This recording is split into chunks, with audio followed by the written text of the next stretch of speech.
Hello friends, welcome to doctor Preeti YouTube channel. आज हम बात करेंगे एंटीसाइकोटिक टैबलेट के बारे में। एंटीसाइकोटिक टैबलेट जो है ये अलग अलग दो दवाओं के कॉम्बिनेशन से मिलकर बनी है।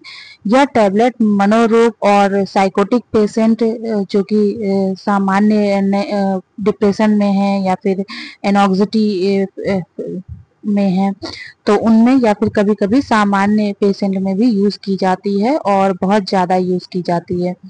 जो इसमें इसके दो मेडिसिन के कॉम्बिनेशन है, इसकी बात करें तो ये एज़िटेलोपाम और क्लोनाजीपाम, ये दो एज़िटेलोपाम ऑक्सलेट तथा क्लोनाजीपाम से मिल करके ये टैबलेट बनी हुई है। ये क्या है, इस वीडियो में हम बात करेंगे कि ये क्या है और इसकी क्या क्या स्ट्रेंथ इस टैबलेट में मिलाई जाती है, कितनी स्ट्रेंथ इस टैबलेट में इन दोनों की मिली हुई है, ये किस नाम से आपको मार्केट में मिल जाती है, इसके यूज्ड क्या है, इसकी साइड इफेक्ट्स क्या हैं और इसके डोजेस क्या हैं। अलग अलग, वैसे तो अलग अलग पेशेंट में अलग अलग डोसेस होती हैं, बट फिर भी इसकी एक एवरेज डोज के बारे में हम इस वीडियो में आपको बताएंगे। तो ये सारी जानकारी के लिए बने रहिएगा वीडियो में लास्ट तक और पूरा देखिएगा। और सबसे इम्पोर्टेंट एक बात, अगर आप हमारे चैनल पर नए हों तो चैनल को सब्सक्राइब जरूर करिए, और अगर वीडियो पसंद आए तो वीडियो को लाइक और शेयर जरूर करिए, और आपकी कोई क्वेरी हो तो उसे भी जरूर पूछिए। तो चलिए वीडियो में आगे बढ़ते हैं।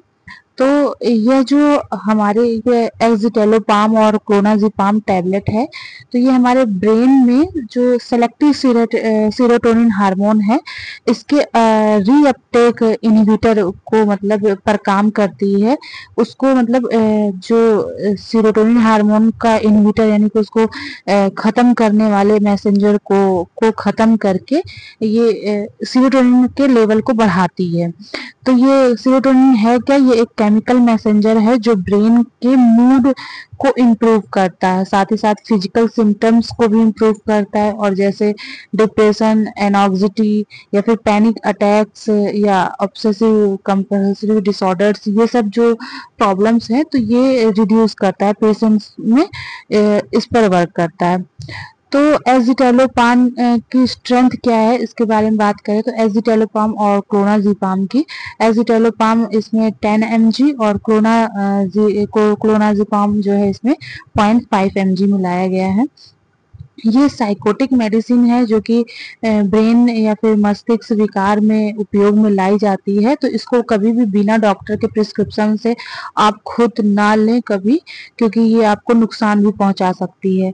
तो ये इस चीज का जरूर ध्यान रखें कि इसको सिर्फ और सिर्फ डॉक्टर के प्रिस्क्रिप्शन से ही लेना है।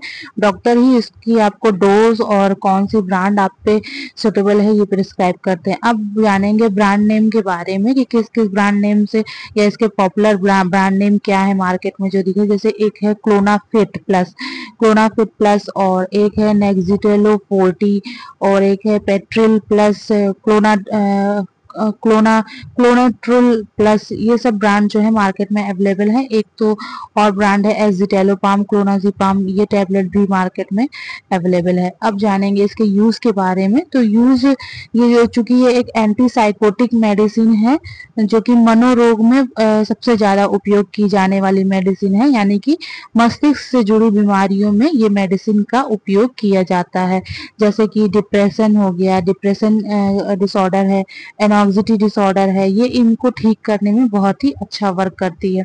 अब ये जो दोनों बीमारी हैं ये सुनने में तो बहुत नॉर्मल लगती हैं लोगों को, पर एक पेशेंट ही इसको बता सकता है जो इस बीमारी से सफर कर रहा है, वही बता सकता है कि ये उसको कितनी हद तक परेशान कर रही है। ये डिप्रेशन डिसऑर्डर या एनॉक्सिटी डिसऑर्डर कितने हद तक परेशान कर रही है।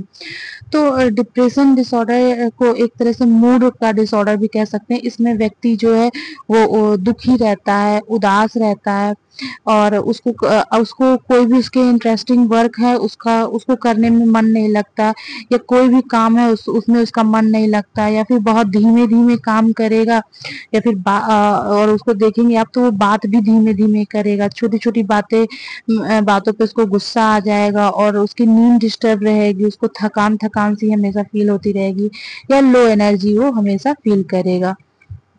तो जो एनॉक्सिटी है, एनॉक्सिटी डिसऑर्डर के बारे में जानेंगे अब। तो एनॉक्सिटी डिसऑर्डर में पेशेंट जो है वो चिंता करता रहता है, यानी वो अपनी भविष्य की चिंता करता रहता है। और जब एनॉक्सिटी बढ़ जाती है तब पेशेंट जो है छोटे छोटे कार्यों को करने से पहले भी सोचने लगता है कि ये कार्य सही है या नहीं है। वो मतलब बहुत ही तरीके से सोचता है, उसे समझ में नहीं आता क्या करे क्या ना करे। घबराहट होती रहती है, डर लगा रहता है, चिंता लगी रहती है। थकान भी उसको आप देखेंगे कि उसको थका थका सा फील करेगा। उसका हार्ट रेट भी बढ़ा हुआ आपको मिलेगा। उसको पसीना ज्यादा आता होगा और उसकी नींद भी डिस्टर्ब रहेगी। साथ ही साथ उसका स्टमक यानी कि जीआईटी जो है फूड फूड का जो डाइजेशन है वो भी डिस्टर्ब रहेगा। और हो सकता है उसको लूज मोशंस और वोमिटिंग, ये सब संबंधित प्रॉब्लम्स भी उसको दिख सकती हैं, जिनको जो एनॉक्सिटी डिसऑर्डर के पेशेंट होते हैं। अब इस मेडिसिन के साइड इफेक्ट के बारे में जानेंगे। तो हो सकता है आपको साइड इफेक्ट के रूप में ड्राई माउथ किसी किसी को, या फिर स्लीपनेस, नींद में प्रॉब्लम, या फिर डायरिया, कॉन्स्टिपेशन, या उसको भूख कम हो सकती है। उसकी लॉस ऑफ लिबिडो यानी उसकी काम वासना, काम इच्छा जो है कम हो सकती है। फास्ट हार्ट रेट, उसकी हार्ट रेट मतलब उसकी हाई हो सकती है।